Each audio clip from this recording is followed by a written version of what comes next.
The multi-millionaire mindset. 10 years ago, would you agree, guys, that this would be the millionaire mindset? In this day and age with our governments, what are they spending? They're not spending millions. They're not spending tens of millions. They're not spending hundreds of millions. They're spending billions. They're spending trillions. Like, how do you go about spending $1 trillion? Do you guys know? Somebody have a guess for me. 1 million seconds. I want somebody to guess how long that would be for me.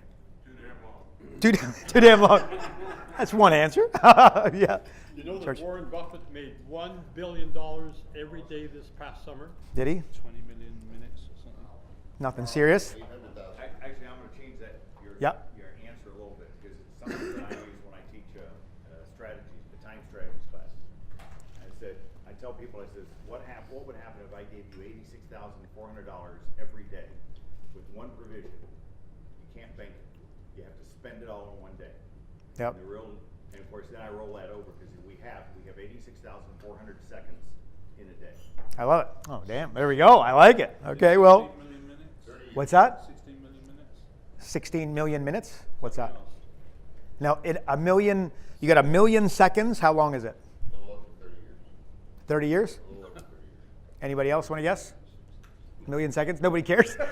Nobody cares. We've established that. I'm going somewhere with this, peeps. I promise you. It's 12 days. Guys, it's 12 days, right? Okay, so 1 million seconds is 12 days. So therefore, 1 billion seconds, and I'm going to save my self-esteem for throwing it back to you guys. 1 billion seconds, guess how long that is? So it's 12 days, 32 years.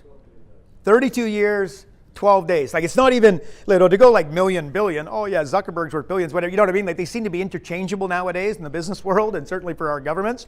Absolutely not. It's a trope. It's a trope. I'm not sure exactly what it is, but I can tell you there's no comparison between a million and a billion. Okay, so I think that that's important. Therefore, a multi-million dollar mindset, because I didn't think anybody's going to get fired up today about $1 million mindset. The chokehold, guys. If you want to go from you're making 100 grand today, you want to make 500. You're making 500 today, you want to make $1 million. You're making $1 million, you want to go to 5 million. The chokehold on your business, my business, everybody in this room's business, Coke, Pepsi, is the psychology of the owner. Okay, so we want to be able to take the next step. We've got to, and by the way, it comes back to what I talked a little bit earlier about the story, but the chokehold on your business, without question, is your psychology. The chokehold on your client's business that we're trying to motivate, and every time we make them some money, the next thing they know, they don't show up for the next coaching call. We've all experienced that. Once again, we got to be able to manage this, and you need to understand the problem in order to be able to get towards these solutions. Statistics, guys. In America, North America, 500,000 businesses are started every single year. Okay? In 12 months' time, guess what? Half of them disappeared. 250,000 businesses a year go bust, close the doors. In 3 years, 80% are gone. In 10 years, only 4% are left standing. Okay? Guys, help me out here. I want one of the 500,000 businesses was just starting by this handsome devil standing right here. We'll call him Dave, or we can call him Lisa. In fact, we can call him David Lisa. How's that sound? This is David Lisa, okay? So David Lisa, he's a business owner. He's one of the 500,000. He just started this sucker up. He's just failed. He's gone sideways. He's closed the doors. On a scale of 1 to 10, on an emotional level, 1 being I feel completely shithouse, and 10, wow, the world's a great place. How does my buddy David Lisa feel?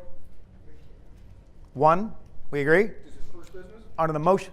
What's that? His first business? It's David Lisa's first business. Are you remember? It's his first business. Again, on an emotional level, how's he feeling? Pretty shit. On a spiritual level, how's he feeling? 1 or 10? 1. On a physical level, how's he feeling?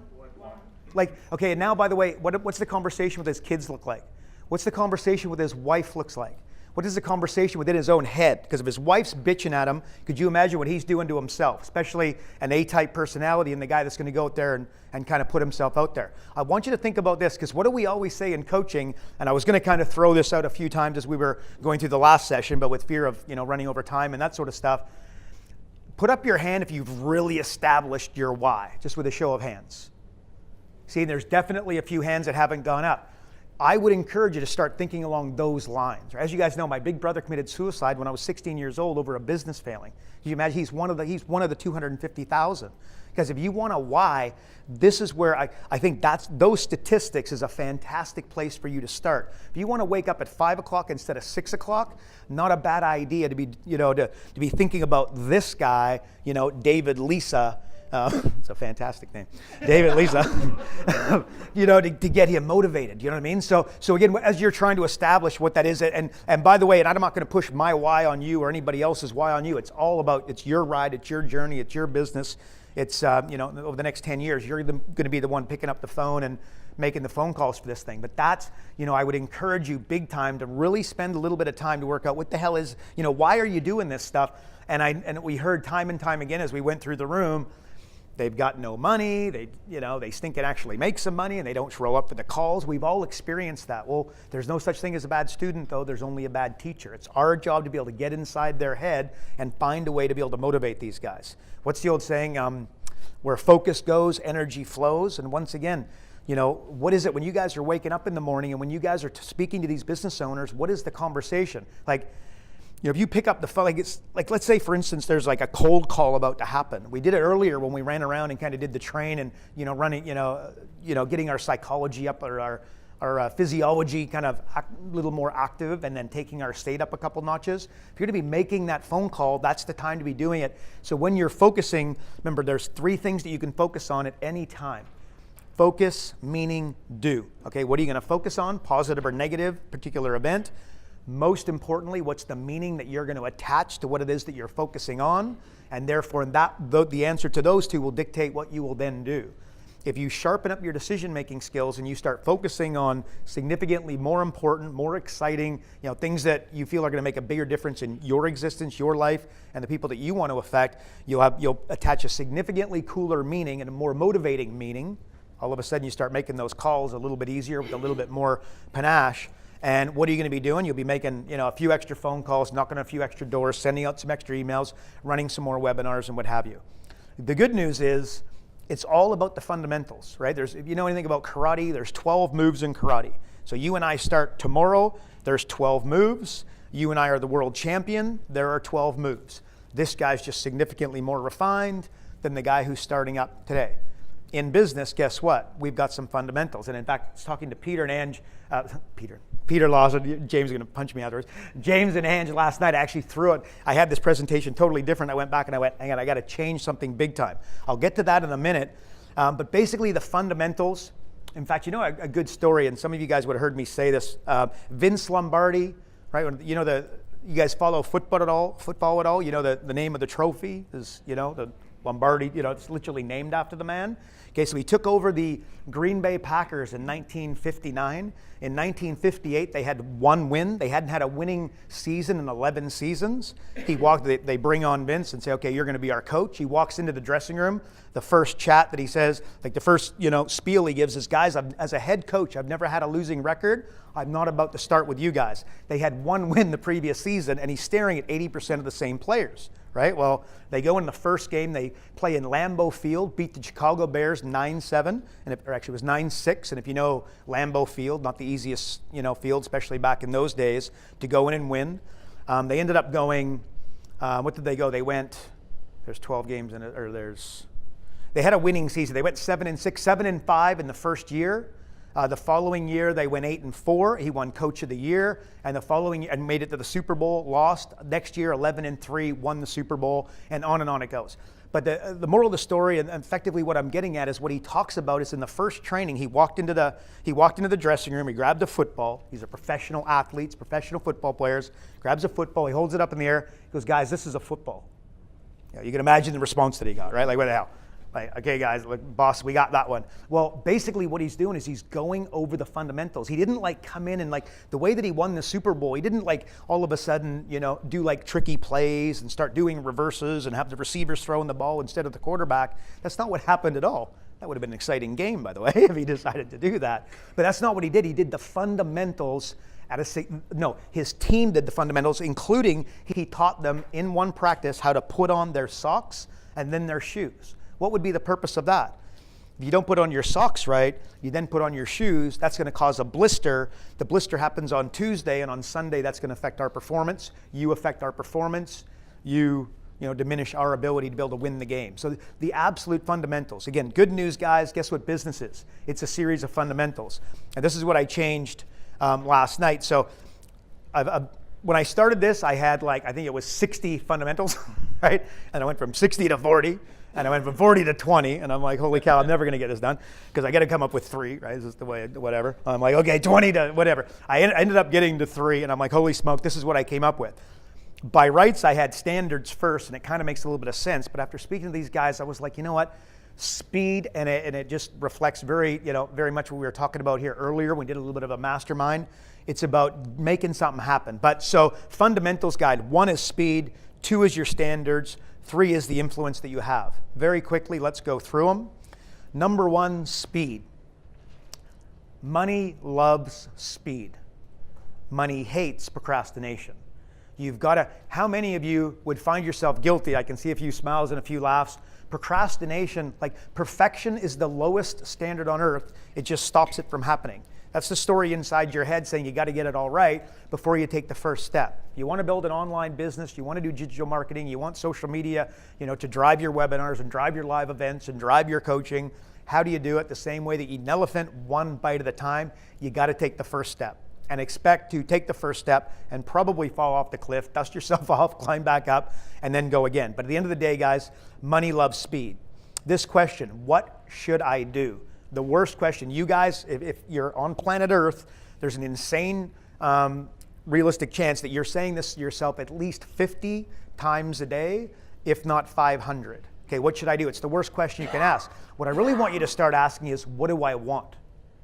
Okay, you got to be 100% focused on the outcome that you're looking to derive. One of the examples I use is I jump on my, not my treadmill, my rowing machine in the morning, right? And I want to burn off 300 to 400 calories every morning. I don't worry about 10 minutes. I don't worry about 12 minutes. I don't want to be there for 15 minutes, right? Certainly don't want to be there for 30 minutes. Well, the goal is to wipe off 30 calories, and then I jump off and go. That's the outcome that I'm looking to do. When I speak to a business coach, my goal is always, on average, if I'm speaking to you or speaking to a coach, there's a 1 hour time slot that will be allotted. My goal at the end of every single conversation is that I want it to be a profitable hour for the person I'm speaking with. I don't care if they buy from me. I don't care if they have bought from me. I don't care who it is. If they're a business coach, I want it to be a profitable hour. And, on Tuesday, and my call at 10 o'clock, and then my call at 11 o'clock, in some cases it's ridiculously exciting. In many cases it's not exciting at all in terms of, nothing exciting happening on the call, apart from the fact that I want them to be walking away with a profitable discussion and knowing, the law of compounding, if you take 1 penny and you double it every single day, does anybody know how much money I have on day 31? Yeah, 10 million. Yeah, but whatever. Day 31, you have 10 million. At the end of the day, 1 penny becomes 10 million in 1 month. Pretty impressive. It's the law of compounding. The exact same thing happens for you guys. The more conversations that you have, at some stage, it will start to compound. Unfortunately, it happens at the end instead of the beginning, right? So my example of 10 million, on the 30th, if that's the 31st, on the 30th, what is it? It's 5 million. And the day before that, it's 2.5 million. I'm really bad at math, guys. I'm about to screw this up. 1.25 million. Then in 750,000. 5 days before the end of the year or the end of the month, it's not nearly as exciting. At the end, you're staring at 10 million. Go, oh my God, this is the greatest decision I've ever made. Start using that for yourself and your own company. Just every single time you talk to a business owner and knowing that you're probably talking to one of the 250,000, they're going to shut the doors and then go have the conversation with their kids and explain why they got the business cards and daddy's no longer running the business and he's going to go, find a job. And of course, there'll be a gap of a few months in between. And there's going to be some holidays missed and there's going to be some, dinners that dad, mom or dad are not going to be at, et cetera, et cetera, et cetera. Making sure that, you're having a profitable conversation with that particular individual. At some stage, there'll be some kind of a compounding effect. In fact, not some kind, but there will be a compounding effect. And suddenly things will start working in your favor at an incredibly high degree. So what you can think about is the difference between a thought and a belief. A great example of this is you have a tabletop is a thought. Okay, and then I want you to think of the legs underneath is the belief. Okay, so Example, Brad Pitt. I don't know Brad Pitt, but I can only assume he's pretty comfortable that he's a pretty good-looking dude, right? Okay? So the thought for Brad Pitt is that, hey, I'm a pretty smooth-looking specimen, right? Actually, I should just use myself. Like, what am I doing? Brad Pitt, what are you talking about? Like, I'm here, right? So Brad Pitt is an incredibly handsome dude, right? So there's his thought. Well, what are the beliefs? What are the legs that would go underneath that? Okay, well, one, he was voted the sexiest man alive, I believe, the last couple of years, and they stuck him on the front cover of either GQ or whatever magazine. Do you think that might solidify or help him with his confidence in terms of, I'm not a bad-looking guy, right? Boom. He was married to Angelina Jolie. I don't know what's going on there, but whatever, right? But, he's married to, and by the way, she was the sexiest woman alive, was she not? Right, a couple years ago, maybe last year, whatever. Andy, do you know? Do you know Angelina? She's from your neck of the woods, man. She lives around you. Oh, yeah. Apparently she doesn't, she's not calling Andy for a date. Okay, so the leg underneath. And then, he walks, down, you get the idea, guys. He's walking down the street and women are throwing their undies at him, that kind of stuff. Look, at the end of the day, the man has like some serious legs underneath his table, right? In terms of being a reasonably good looking dude. For you guys as a business coach, right? When you're making the phone call, the story inside your head, if the thought is that I'm a rock star business coach, my question is how many legs and then how proactively are you looking for more legs to chuck underneath your table? And the really, really good, insanely good news is that you keep, prodding up those legs. The next thing you know, you're going to be insanely more confident when you're working with your customers. As far as the outcome, you're going to be more comfortable with the fact that, look, this compounding effect's going to happen. It's going to work in my favor. The money will come. I can afford to have an incredibly profitable conversation for this individual who can't afford my time and probably never can. But I'm willing to do that because I don't know who he knows. I don't know who his parents are. I don't know who he's done business with, et cetera, because you never know in that. You guys had one of those conversations where you thought, look, that wasn't going to be very exciting and that wasn't going to really go anywhere, and all of a sudden you find out later, whether it be a day, a week, a month, or a couple years later, where all of a sudden they were incredibly connected, and that was a massive piece to the puzzle that allowed you to ride that trajectory that went straight up in terms of your career. But so thought versus belief, thinking about that. Now, we talked about it a little bit earlier, and again, I kind of refrained from throwing this to you guys a number of times, but when do you guys, what's his name? David Lisa, this handsome son of a gun right here, right? When's he going to hire his first coach? When he's ready. Would you agree that that's the words out of his mouth? When's he going to be ready? Never. Reasons come first, answers come second. Hire your coach, start paying him $3,000 a month, and watch what happens. I promise you are going to wake up a little bit earlier. You are going to make some more phone calls. You're going to be significantly more engaged and what have you. Reasons come first, answers come second. A lead generator. You guys, you need to have somebody on the phone, as an example, right now, right here, for an insanely low amount of money, by the way, making phone calls and promoting your book research project, promoting your upcoming webinar, your upcoming live event, your networking group, your coaching, your 45-minute turnarounds, incredibly, that will work incredibly well, but you just need a lead generator making, and again, for like $1,000 a month, you can hire people to do this kind of thing. And then in terms of who are you going to hire, like somebody with a disability as an example, somebody who's in a wheelchair who doesn't get in and out of their house as well as what they would like to do. Do you think they might be willing to say, you know what, a career as a telemarketer, I got pretty, decent bit of personality in me and whatnot, like I'll lock myself in here and I'll do telemarketing, and that way I don't have to leave in and out of the house, and you just created an entrepreneur. Or that person could be blind. There's all sorts of associations that have all sorts of people where they're trying to get these guys busy. Of course, you can outsource it overseas. There's good and bad that comes with that, with accents and that sort of thing, and there's some few challenges that can come with that, but at the end of the day, if you are state story strategy, if you are determined enough or you are perseverant enough and you blow up the boats and say, look, I'm hiring somebody to pick up the phone and call every single day of every single hour, every single, for the next 365 days, believe me, guys, you are going to have an enormous amount of 45-minute turnarounds. You'll be ready to go. But what you don't do is because you're not ready to hire them, you figure you'll do it when you're ready. Well, you're never going to be ready, right? Hire somebody. Most of the problems that we had earlier were all solved by hiring somebody with a skill set different than your own. Or notwithstanding, it's not even, you might be really good at making these calls, but you're not going to do it because it's not an effective use of your time. And by the way, hire a coach. As a rule, like there's kind of three. There's lead generation, there's lead conversion, and then there's fulfillment of the coaching services. For whatever reason, people just, and if you want to be a coach, then be a coach, and that's awesome. But I can tell you, there's so much more time involved in the fulfillment and the weekly coaching than there is in the lead generation and the conversion. So I would be looking at hiring a coach as opposed to a lead generator. So I would go business development, and then I would have a coach taking up all the time. And there are coaches all over the world, and some in this room, that just love to coach and aren't interested in the business development. You'll be able to find somebody that will be perfect. Okay, but understanding that in terms of there's three things that you need to service in your business: the leads, the business development, the conversion, the closing, and then the fulfillment. But the fulfillment is the one that takes up the most time, and that's the first one that I personally would outsource if I were you guys.